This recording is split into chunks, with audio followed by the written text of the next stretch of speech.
We're going to be a rather small crowd today, so I think we can maybe, contrary to the big ones in the auditorium yesterday, we can really try to have a conversation and not just a one-sided dialogue. So I hope that we will have an hour of an extensive kind of conversation on a subject that I think is very keen to all of us.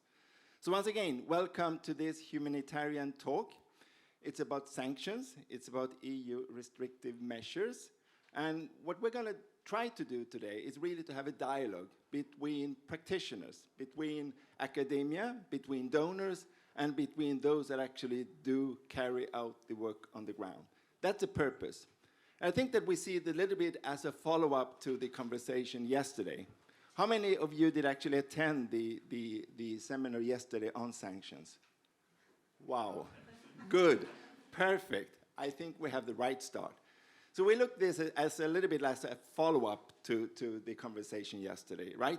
So that we go a little bit deeper, we go a little bit further, and we try to really explore what is it that this is really all about, and what is it that we eventually might be able to do? How can we then actually manage it better as humanitarians? We do this seminar together, the Swedish Red Cross and the Netherlands Red Cross, a very nice family combo, very much keen on this subject, both of us, and I think it's fair to say our governments, right? So we are keen that we take this conversation further. Look, I don't know, you went all to the same seminar as I did yesterday on sanctions, and we even have some of the participants on the panel in this room now, so that's even better. But I think it was interesting because I think I was visiting 5 seminars yesterday. And I think it's fair to say that in each and every one of those, sanctions came up as a key impediment to the delivery of humanitarian services, right? I thought that was one of my big takeaways when I went back and I went to my hotel and I reflected on the day. The centrality of sanctions and restrictive measures for everything we do. I think it's also true that while we say this, what comes up over and over again is somewhat the same countries, right?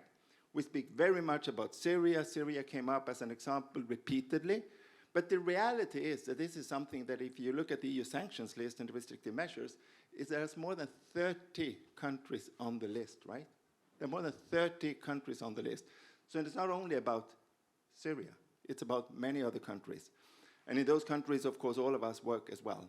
So we think it's important that we broaden the perspective and that we look at it as a totality. I think it was also quite interesting just to reflect that we have 300 million people, it was said by OCHA yesterday in one of the seminars, that actually are in need of humanitarian assistance. And many of them, of course, they live in countries under sanctions regimes. So it's another kind of reason for us to have this conversation.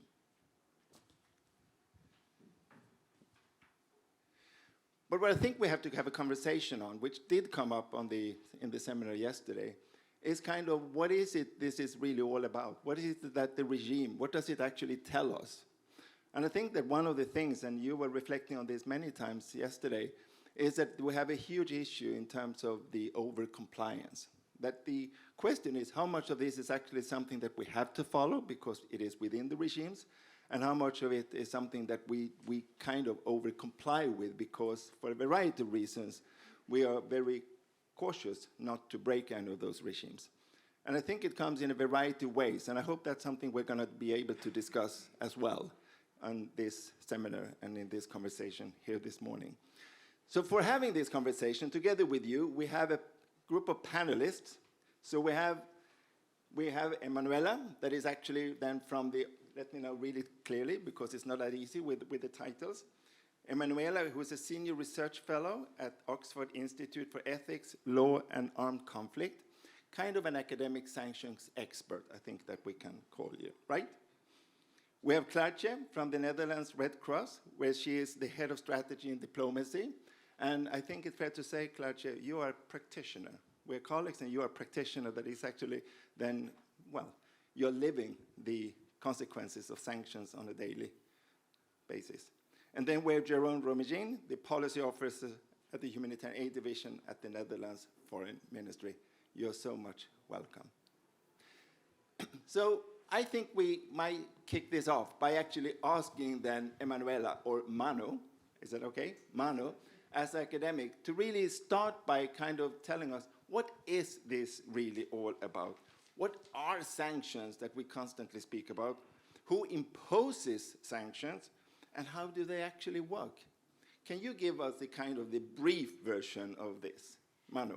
Absolutely. So it's fundamental that we have a shared understanding of the basic elements of sanctions. As the Netherlands representative yesterday said, that we demystify sanctions, so that everyone who needs to complies with them, so that no one over complies with them, and also so that we accurately identify points of tension between sanctions and humanitarian response. Again, to quote the Netherlands representative, so that we don't get drawn into the humbug that sometimes surrounds sanctions.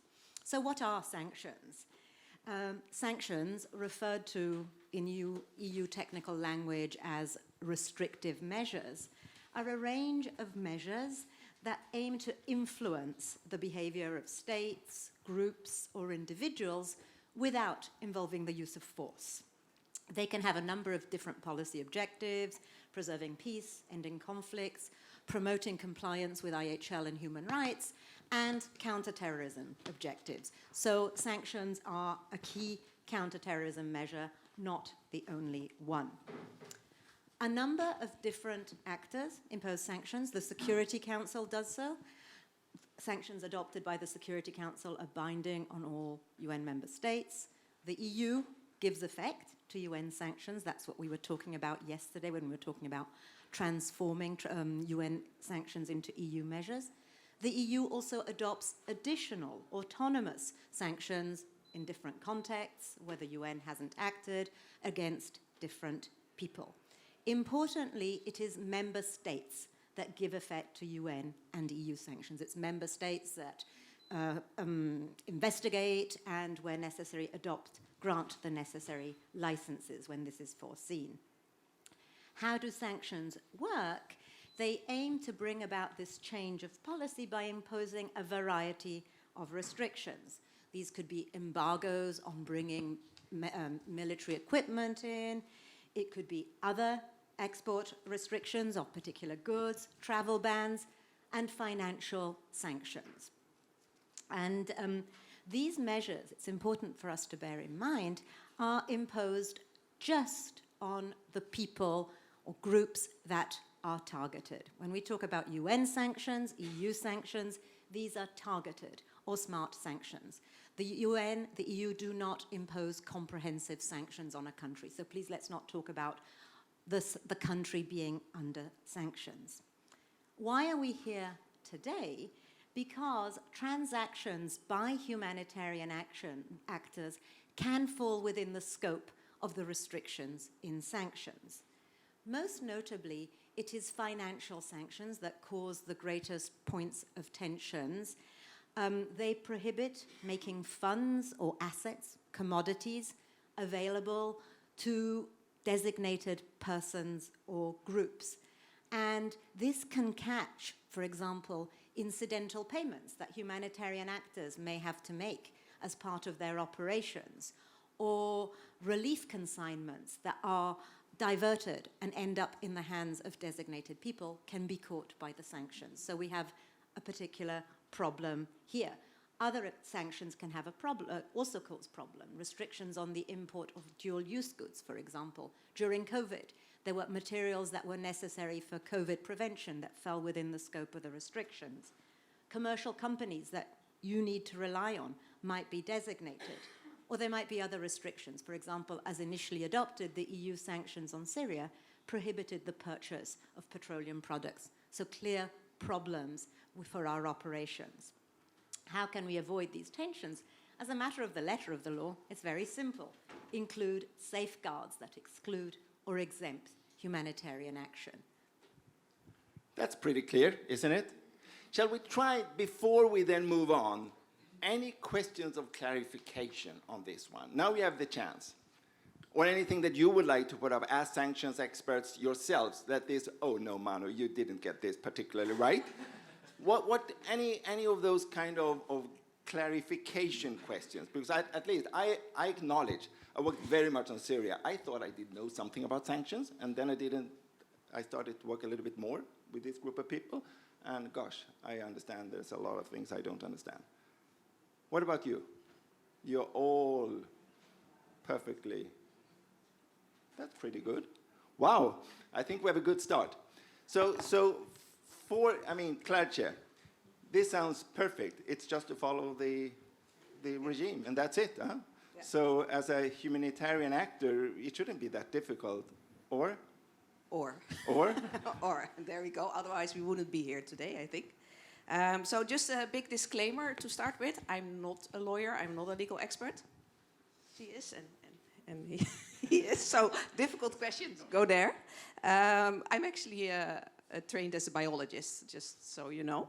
Biologist. But why did they put me here? I think sometimes it's a bit the same as with having a brilliant mathematician. They're not always the best to explain you math. So you need someone on a lower level that maybe sort of connects with you and understands what you don't understand. So that's why I'm sitting next to these two experts here. So I really want to take you to the practical side of things. And I do feel that we need to talk about that because there's a lot on paper, there's a lot in the law, there's a lot in the guidelines and in the measures, but what does that actually mean in practice? And that's not always very clear to people like me, but maybe also to people like you or your colleagues or our volunteers that are in the field. So that's why I think we need to talk about it. Maybe it's not the most sexy topic. Now I'm making a...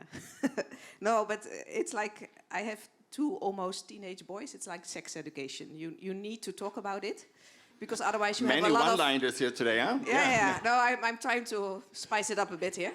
No, you have to talk about it because otherwise there are a lot of unwanted side effects to it that you might not want at some point in time. So let's do that. It's a complex topic, and I consider Manu a friend. So I have a friend that I can always call to say, okay, but Manu, what does this actually mean? But there are sanctions, there are measures for the countering of financing of terrorism. There's also anti-money laundering. There are international resolutions and regimes and measures, and then there are how they are transposed on the domestic level. So that's really to understand what all of this means and what we can and cannot do and how it's written down. Actually, I can look also at my subsidy. I used to be head of fundraising. And then I looked at my funding agreements, and there are all sorts of clauses in there that I also don't understand. But yes, what does this actually mean that I can't or cannot do? So it's a complicated topic. And like Manu already said, that leads to overcompliance or people shying away. Either we self-censor doing things in certain countries, or other organizations shy away from working with us, especially suppliers. They don't deliver to us. So that's really a big effect that we need to talk about.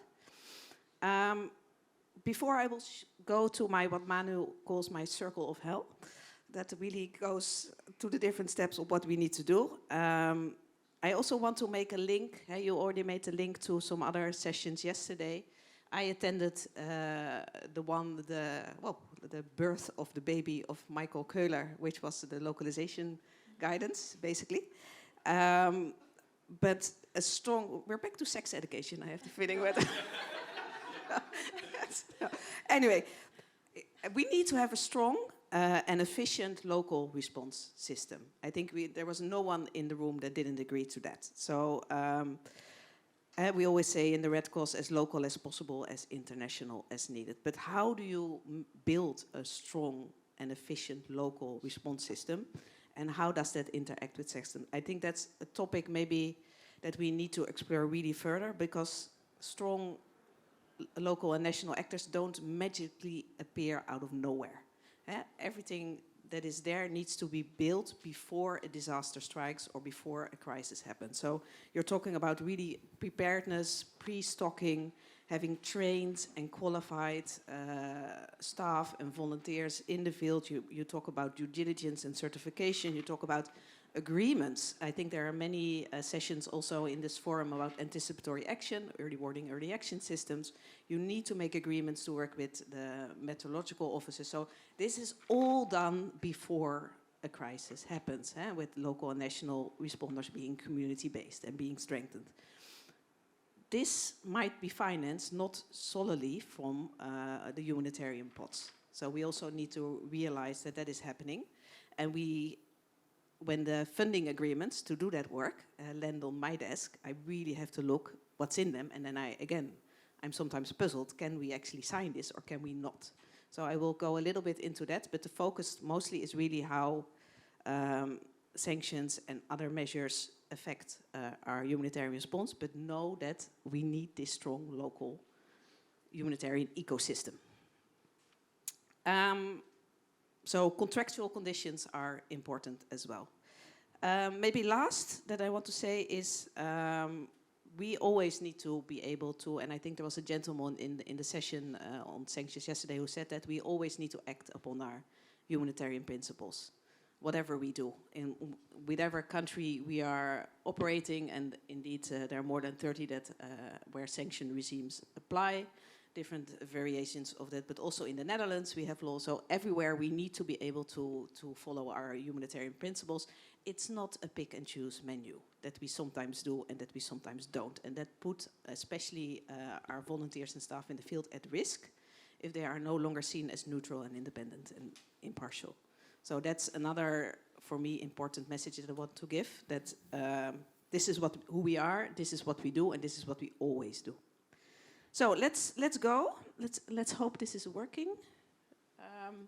So maybe what could we be asked to do? And this is a sort of a generalization of it.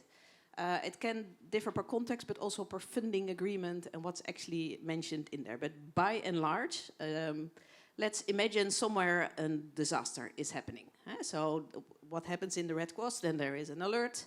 There might be an emergency appeal that goes out to other Red Crosses for support, either for funding or expertise. If the disaster is really big and the National Red Cross or Red Crescent Society can deal with it, and I can imagine that happens with a lot of humanitarian actors, a lot of local and national actors, that they ask for support if they can't. It's bigger than they can deal with it themselves. So an alert, an emergency appeal, or a request for funding or expertise, then we start to fundraise. So in the Netherlands, there are also laws that really ask us to look into where is the funding coming from. Who is funding us? So that's already the first step. Is it not an anti-money laundering thing that they are donating lots of millions, which we like, to us? Or do they have some kind of influence on what we do or who we target or who we serve? So that's already the first step in the fundraising. Then there is screening. So who is working for us? And is there maybe any risk of aid diversion with the people that work for us? We pay them also a salary. So are they appearing on any lists? Or there's a lot of checking that we need to do for our own staff. And sometimes it's very explicitly mentioned in the funding agreements as well.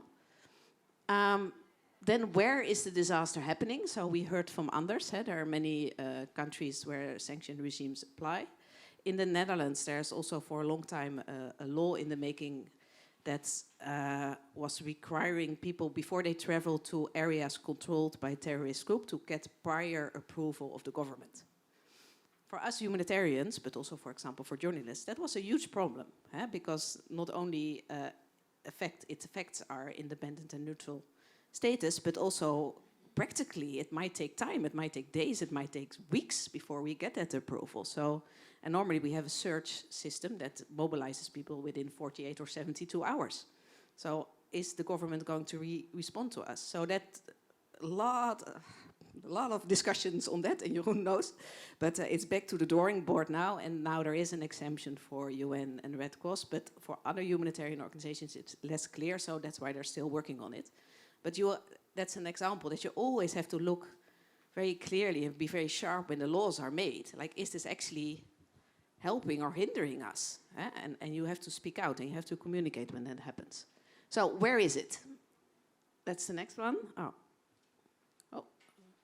Then we have fundraised in the Netherlands for an example in, let's say, Sudan. So we need to get the money there. We need to transfer the money. I think many in this room also know about bank de-risking. So that's not always an easy feat. For example, for Syria, we opened a bank account for people to donate money to Turkey and Syria, but it's one appeal in the Red Cross. Within an hour, our bank called. Oh, how nice. Very good that you're collecting money, but are you going to transfer money to Syria? Can we talk about that? Within an hour, our finance director got a call. Because Syria is one of the ultra-high-risk countries. It is allowed to transfer money to Syria for humanitarian purposes, but still you get this call. And we, as Red Cross, we get this call because we have an account manager with the big bank, and they call and they check, and then we have a long conversation, and then it's usually okay, and we transfer the money via Geneva, the secretariat. So he was from Turkish background, so they had a long discussion about the situation in Turkey. So it was fine, but Jeroen and I sit in a round table with many banks and also smaller organizations. They don't have an account manager that calls them. So basically, when something saying Syria flags up, then basically that's where it ends already, because they can't have that conversation. And also, and I think that's also a big takeaway, not everybody has a Manu. Smaller organizations don't all have a Manu who can help you and say, no, actually you are allowed to do this. This is over compliance. So tell your bank and show them this exemption or show them what is needed and go from there. Smaller organizations can't do that. Banks don't have the capacity to really engage with smaller organizations on this topic. So that's, again, a problem. So we've raised money. We know where it needs to go. We need to transfer it. Maybe we managed to transfer the money. So then it ends up with local or national actors. We help. We want a strong local response. So for us, it's usually the national Red Cross or Red Crescent societies. Also, who's working for them? Do we know that? And have we screened that? What are the requirements also in our funding agreements there? So we need to check. Still not there. So we need goods, actually. So again, suppliers. Where do we buy our goods from, either locally, regionally, or international? So can we check them? But they also check us. And that's also a big problem. So same with the banks. Also suppliers. We might be just one of their 100 or 1,000 customers. And they might shy away from working with us because we're just too much of a headache or a risk. Or can we deliver to a National Red Cross or Red Crescent Society, or is it allowed? Do we risk any penalties of any sort? Maybe this is getting too complicated. Let's just move on to the next one, where we can also make more money out of. We're usually not commercially the most interesting client. So we screen them, they screen us. Then there is the issue of dual use items. Some of the items might have restrictions because they can also, like chlorine or fertilizer, they can also be used for other purposes. But we also use them for water and sanitation projects or livelihood. So, okay, let's assume we have the goods. I'm almost there, Anders. There you go. Reminded me of a session yesterday, yes. Yes, so we're there, so we're at the disaster. So yes, we are going to deliver the goods or services to the people who really desperately need them, and we're waiting for us to deliver them. I want to touch upon a more sensitive point, which is the one of final beneficiary screening, which was also mentioned yesterday, I think, during the session. Humanitarian envelopes don't normally require you to screen your final beneficiary, because it's really not in line with the humanitarian principle. Whoever needs assistance the most gets it. But you have to be sharp, because we have a very diverse funding base in the Netherlands, and also with innovative funding mechanisms, new funders come to us, and they will also, but they might in their contracts also ask us to do things that we actually shouldn't be doing. But let's assume that there is a funding requirement that says, actually, if you read it closely, you do need to screen final beneficiaries. For us, that's a fundamental point, why we don't do it, because it's not in line with what we call our fundamental principles, but the humanitarian principles for many others. But it's also practically, how does this work then? So not everybody has an ID or has an ID with them that allows us to screen these people. And in some countries, there are very few individuals or entities actually on this list. So why are we doing this? But if someone would have to have an ID with them and we could screen them, would we turn them away if they don't have an ID or if they sign up? No, that's not in line with the principle. So this is really a big no for us. So I'm, for completeness sake, I'm showing it, because it is in some of the agreements that we get from our diverse funding base, but we would never sign on to it. That is what I want to make clear. So basically, there are a lot of steps that need to happen before we get people and funding and goods to where they actually need to go. There's a lot of risk mitigation that is already happening. There's no such thing as zero risk, I want to stress that, but there is a lot of things already happening. But you also see that it affects our wider environment. So in terms of delays, in shortages of cash, goods not being delivered, fuel was referenced by Manu here. So this is why we need to keep talking about this, because we want an efficient humanitarian response system. And all these steps lead to delay and extra costs. And we will do them, but we need to do them as quickly and as efficiently as doing. Fantastic, Culture. I think in the auditorium she would have been getting an applause for this one. I think this is really excellent. No, seriously, was it your cycle of... This is Circle or cycle? Circle. Circle of hell. Circle of hell. Okay.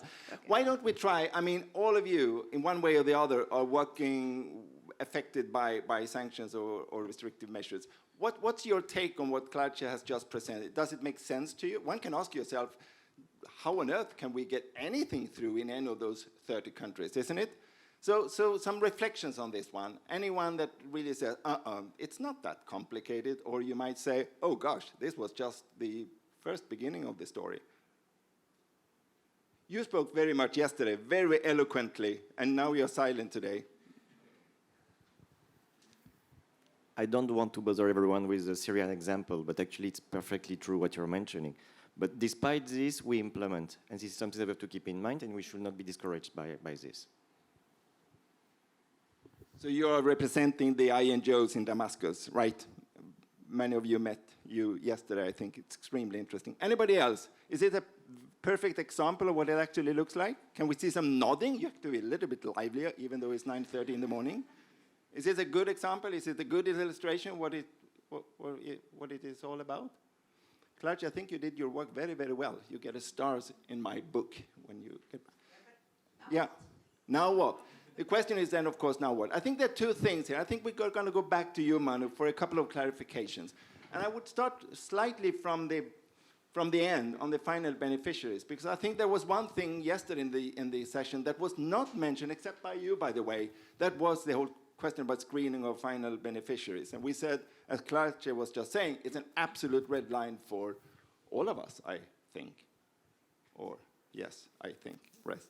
So what about this final beneficiary screening, Claire? Yes, and yesterday in the session we talked a lot about the sanctions framework as a matter of law, the prohibitions and the safeguards that existed. The reality is that institutional donors, states, the EU, frequently include sanctions-related requirements in their funding agreements to ensure that the recipients comply with the sanctions that they have adopted. So we've moved from the regulatory framework, what the sanctions themselves say, to the contracts. And frequently contracts, funding agreements, require recipients to comply with sanctions. And one of the most common provisions in funding agreements is a requirement to take measures to avoid that funds or assets provided or purchased with the grant are made available directly or indirectly to designated persons, because this would violate sanctions. And most frequently, just as a matter of practice, this is done by screening a range of actors involved in the funding programs to ensure they're not designated. Why is the screening of final beneficiaries problematic? Screening is not problematic per se. It's just a way of checking, is this particular contractor designated under sanctions, yes or no? And screening a range of persons and companies involved in the delivery of humanitarian programs, staff, subgrantees, and contractors is an acceptable way of ensuring that funds are not provided in violation of sanctions.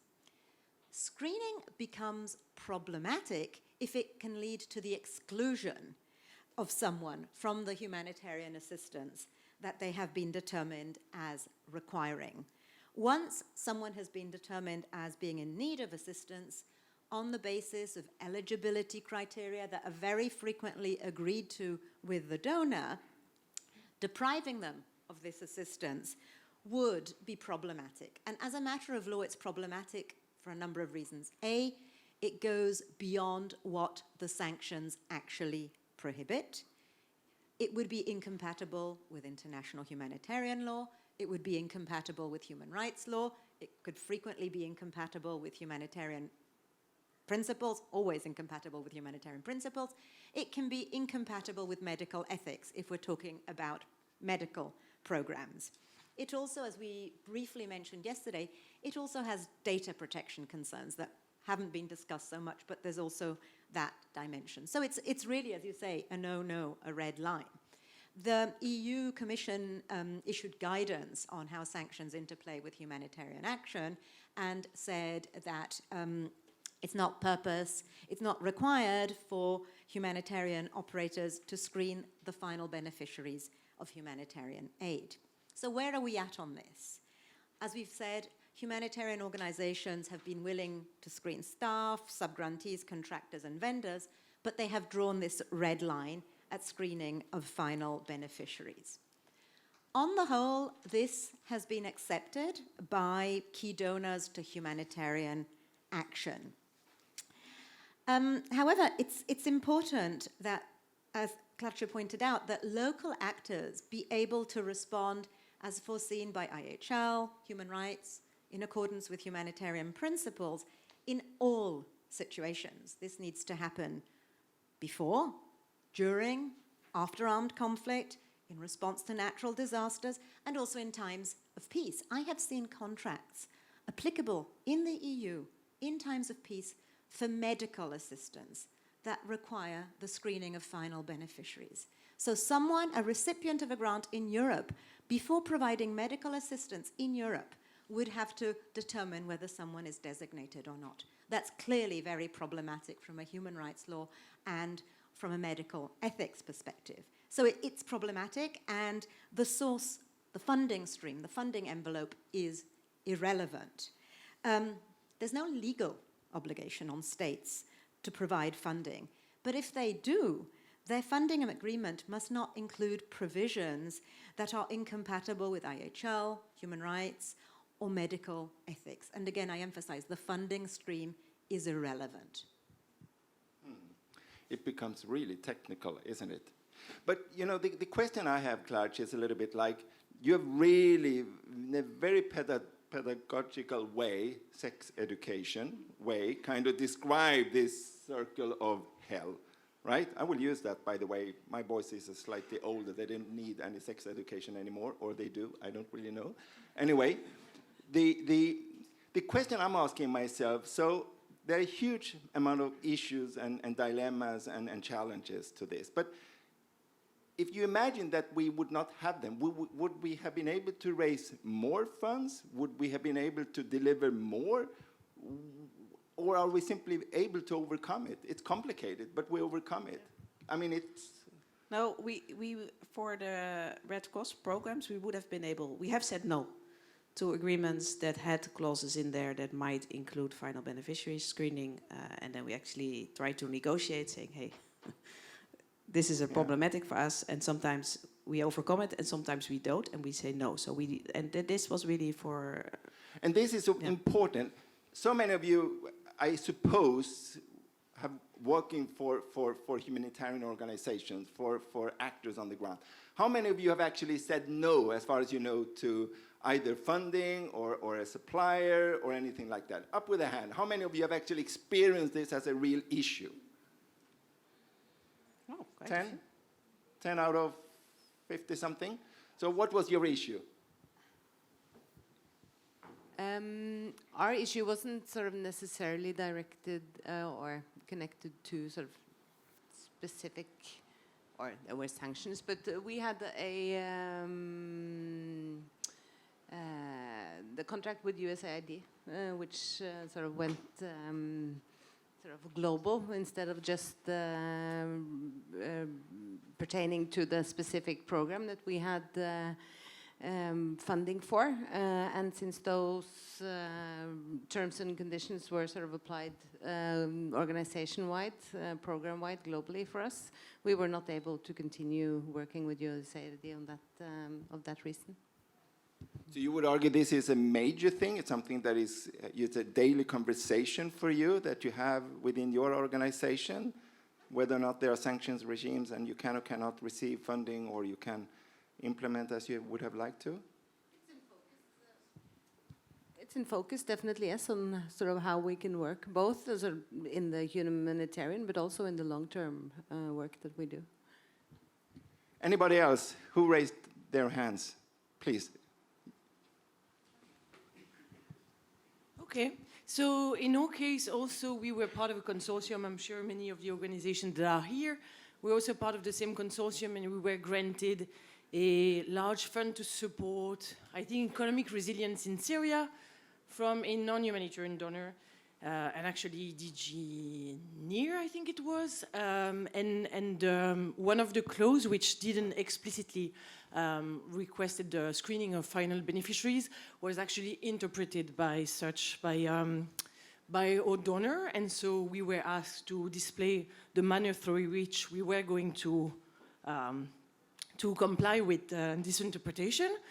And so what was actually quite good, and I think this is key to the conversation that's happening right now, is really upholding the red lines all together as a group, because here it was a case of a consortium of several NGOs, I can't remember, I think almost 5 major INGOs who collectively refused, did not collectively refuse at first step, of course, collectively engaged in negotiation with the donor to be able to waive that requirement.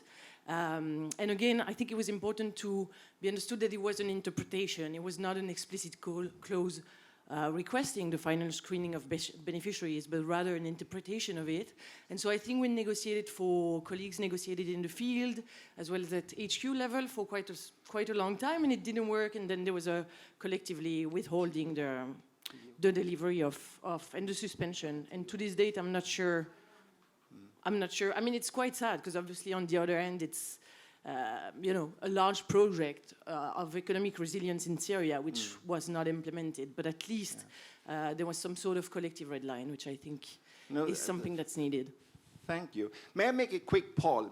If we have 3 alternatives, is this a small issue, a medium-sized issue, or a big issue for us as humanitarians? How many would vote for this as a small issue? Up with a hand. How many think this is a medium-sized issue? Oh, wow. How many think this is a big issue for you as humanitarians? And some have no opinion. No. So this is a big issue. It's a big issue for us because we can't deliver, right? Jerome, that makes your work very important. As a government representative, and I think it's fair to say, as one of the government that have been really engaging on this issue, right? And I know that you, between the two of you, you have many, many conversations on how to overcome and how to address those issues. Because I think we are very keen, as a Red Cross at least, we're not opposed to sanctions per se, we understand, but we're very, very keen that it won't hinder our delivery of humanitarian assistance. So Jerome, what are your reflections? It's obviously a huge issue for all people in the room. Yeah, well, it's also... I mean, now you can become the good guy if you put it right, yeah. I think I'm one of the people in the room, and it's very much a big issue for me, and most of the work I do is almost entirely dedicated to this by now, I think. It just keeps growing and growing. And we've been trying as much as we can to help, especially our humanitarian partners, to navigate the circle of hell, but maybe also remove some obstacles on the road to hell, if we're going to call it this and stick with the metaphor. So I think it's also important, it's a topic that can get technical very quickly. So I'm very happy that we had Manu here lay sort of the foundation of what sanctions are and aren't, because we really need to work on explaining, and I've been sort of also telling people what is allowed, for example, under the sanctions applying to Syria, until I'm blue in the face to parliamentarians, to anyone who will listen, humanitarian partners, banks, because I think there's a tendency to sort of see the word sanctions and just drop everything and stop everything. And it's not necessary, but there's also more we could do. So I think one, the main way to pave the road to hell much more smoothly is really by having humanitarian exemptions in our sanctions regime. So we're very happy with 2664. We're also very happy now with the EU adoption of a humanitarian exemption for Syria for initially 6 months. But we also realize 6 months is not very long, even in the relatively short-term world of humanitarian aid and relief. So I think there's more we should do. Again, we're very happy with sessions like this, and we'll keep working also on harmonizing some of those rules that we have around sanctions, because I think it's also really important, and we think 2664 really provides an opportunity here. It was said yesterday to make sure we have one rule that applies to UN, EU, UN sanctions, and that should bring down compliance cost for that supplier that's thinking, oh, Red Cross, hard, it's going to take so much work to know, to maybe apply for a derogation, to know who could they provide the goods to, is that even allowed, what does the Commission guidance say? You know, we need to work on bringing, I think, down those compliance costs, and you know, it's easier to demystify the sanctions if there's just one rule. And then because we've already had, you know, the whole session yesterday that almost all of you attended or spoke at, and of course we have had today's excellent explanation, I'll go a little bit deeper into our experience with these final beneficiary clauses that were just raised. So as the Netherlands, we've never required those clauses in our humanitarian contracts, and I think it's even really important to reiterate that, you know, the sanctions law and EU sanctions don't require that for humanitarian action, period. It's not necessary. Yeah. Once again. Final beneficiary screening is not required under EU sanctions. Did you take note of this one? Period. And I'll say it again and again and again if I have to. But it's really important that, you know, we get this message out there, because if you just read the regulation on sanctions for Sudan or any of the other listed countries, you're not going to see that. You'll find it on page 20-something in the EU guidance, which now is a bit outdated again because we had all these new exemptions. So, you know, you can find it, but you really, really need to know where to look, and it's good to repeat it. And then we actually had quite a lot of discussions, well, with Klaartje in the past about funding streams from non-humanitarian funding.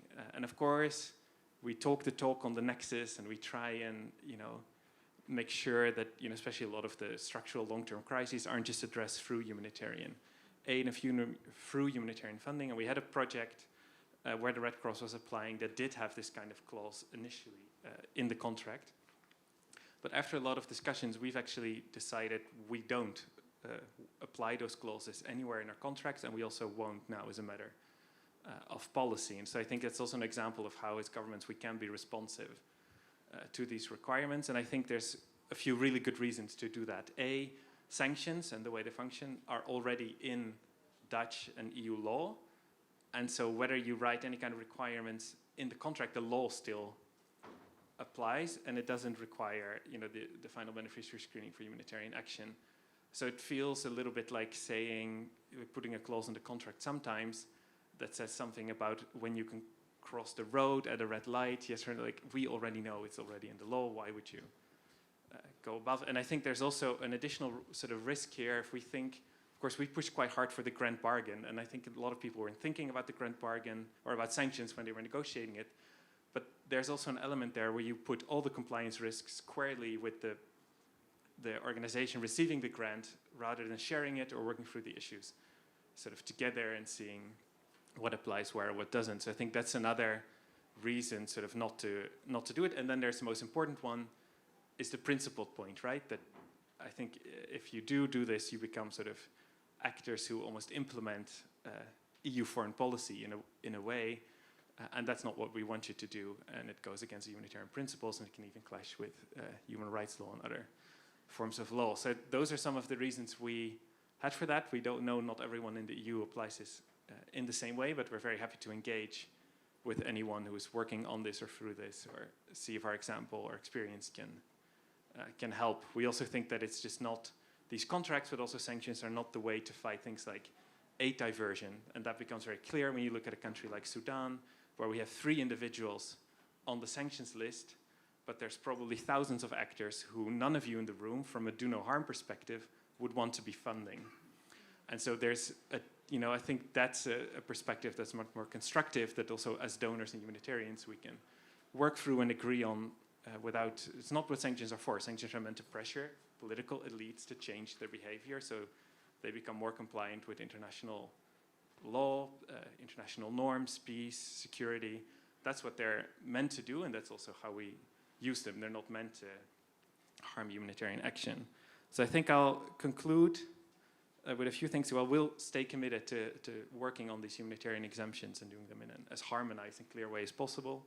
we'll keep talking to anyone who wants to hear it to hopefully help demystify, some of the things around sanctions. I hope today's session has contributed to that.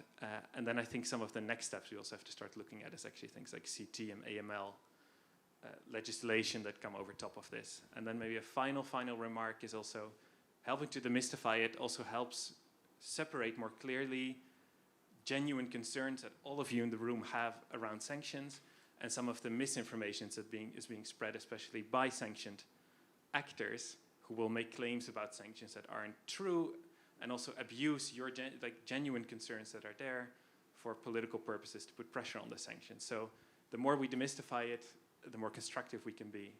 But just talking isn't enough, and I'll then also stop talking now. Thank you so much, Jeroen. That's really, I hope that you're on many panels and you're speaking this message many, many times over these days. I mean, thank you so much. We have some 10 plus minutes to go, and I think that now we're being very much focusing on all the challenges. Let's put it diplomatically like that, right? What about we try to look slightly forward, and what is it really?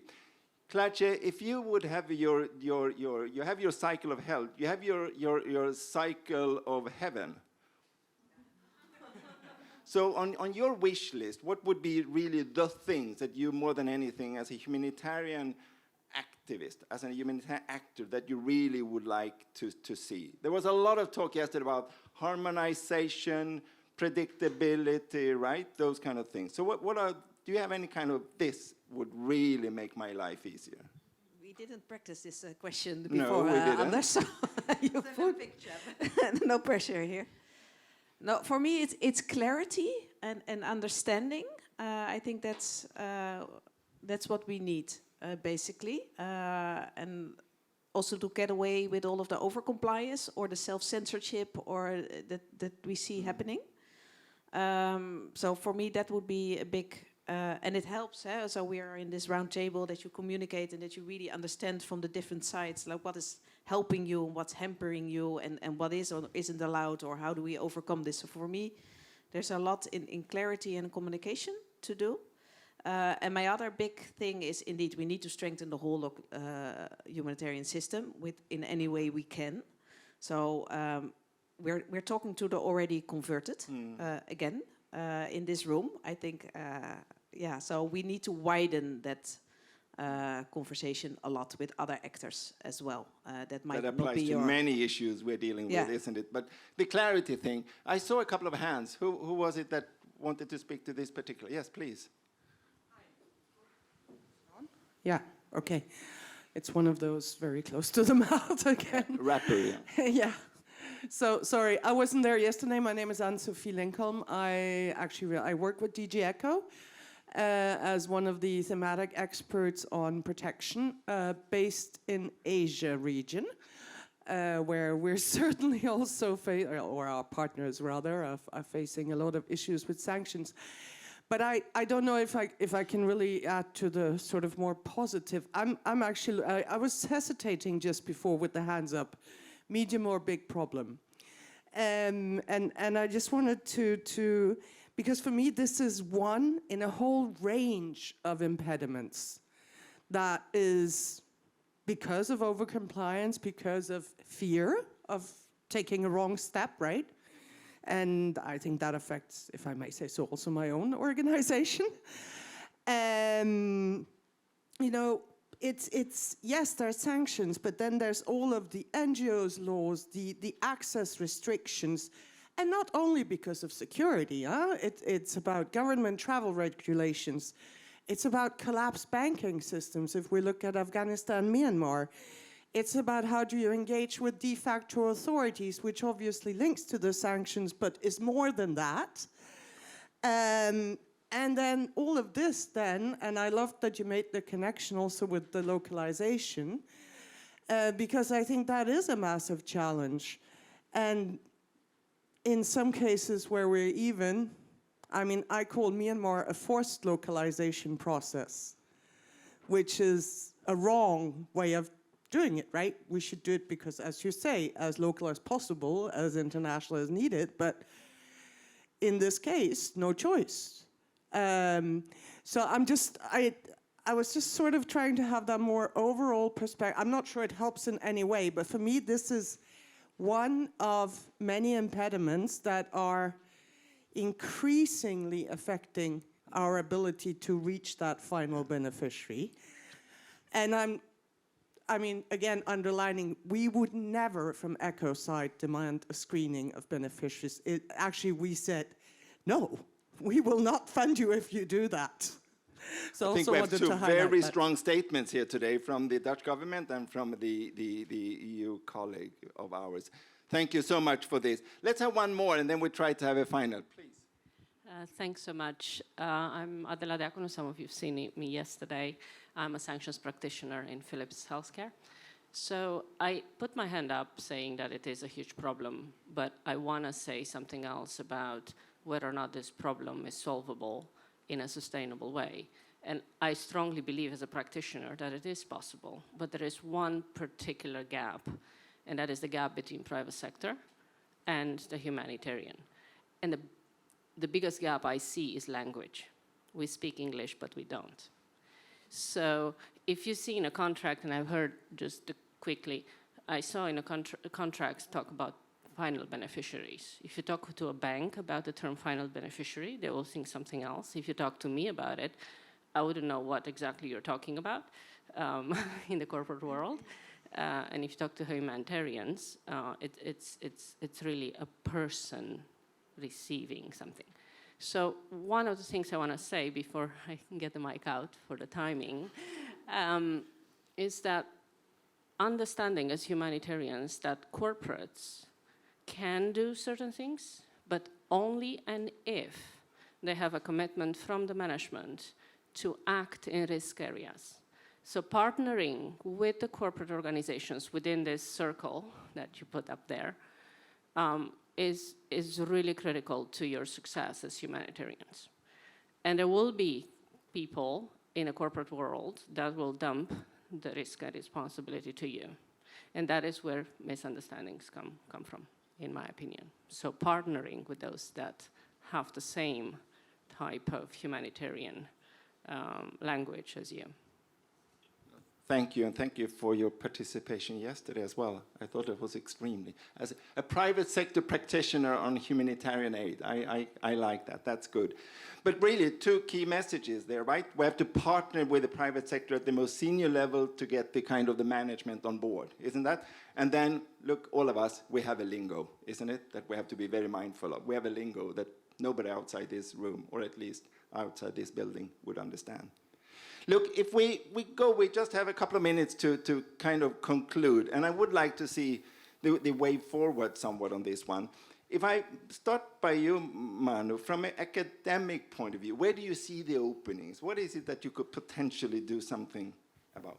Thank you. And I'm actually going to answer the wish list, not just Clartia. And my wish list had 2 points. You raised my second point, which is better engagement with the private sector.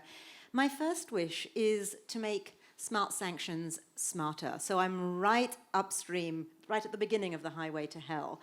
And how we frame the measures. And I think it's fundamental that we have proper risk assessments at every stage of the process for the imposition of sanctions, for designations, and for their periodic review. And at each stage of this process, there's a need for the actors that impose sanctions to engage with the humanitarian sector to try and determine the possible adverse impact of sanctions and to frame the measures so as to avoid it.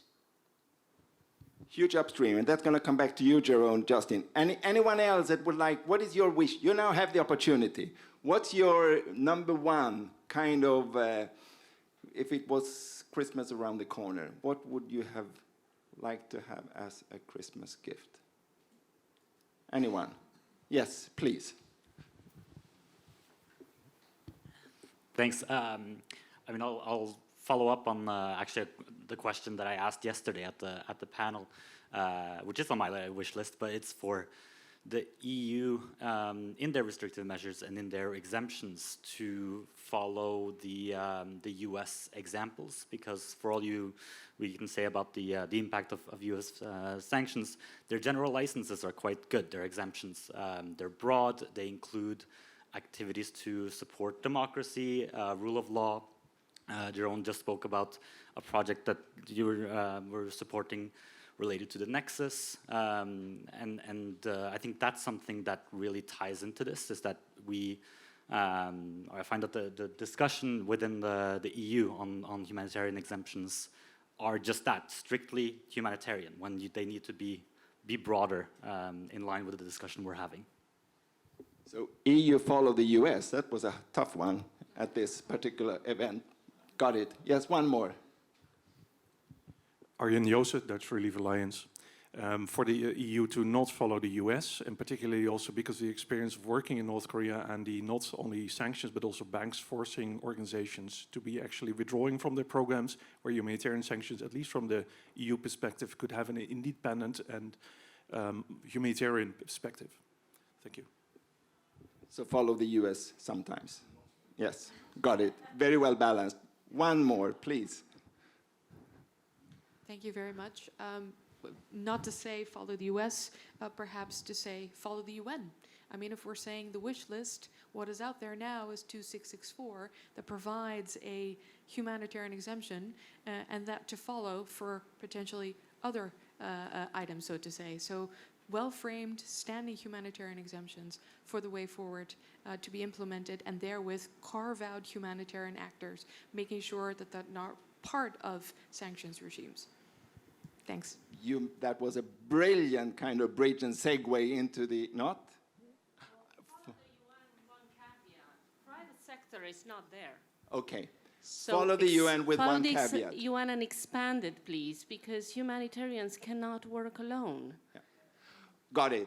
But I think, many years with the UN, follow the UN and the Red Cross. Okay, good.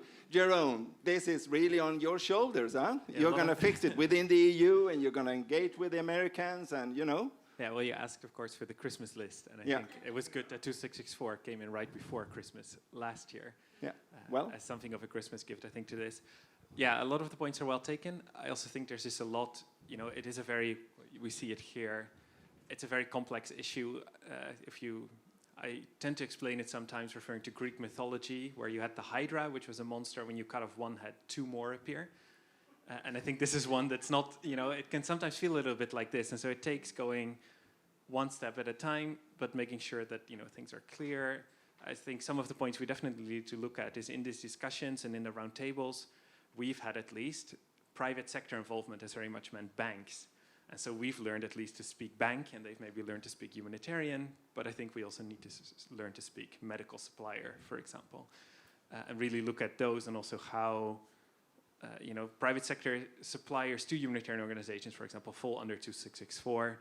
But we've heard examples, for example, where you would need, where you need 15-year contracts to follow up, and those may not always fall under the exemption. So those are definitely things we need to keep working on. I think the same with impediments and sanctions may have, for example, for human rights organizations. I think those will often look a bit differently because the logistics are a lot smaller typically, but things like financial access might still be very much an issue or work in very similar ways. There might be differences in whether or not final beneficiary screening issues are to the same extent problematic or not. So I think there's different things that will come maybe after 2664 and harmonized exemptions. We'll see other discussions come up. I think we'll also look more at AML and CT legislation. It's something our Ministry of Finance is working very hard on in addition to all that. Absolutely so enough perfect. To do. Yeah. I think we started with a circle of hell. We may not have a cycle to heaven, but nevertheless, I think we really have had a conversation on not only all the challenges we're facing, and we do agree it's a real issue for all of us. I think we are in strong agreement on that one. But we also see it's not absolutely dark. There are actually ways forward on this one. I think the purpose was really that we have a conversation. We can't talk enough about it. that we have to continuously educate ourselves, and not least those outside this room and this building, about this issue, so that we get clarity, we get harmonization, we get predictability on it, and that we actually know what it's all about. And we make absolutely sure we don't over-comply. We comply, but we don't over-comply. Thank you so much. What a wonderful panel. Thank you to Manu, to Claudio, to Geraldine. Thank you, all of you, for coming today.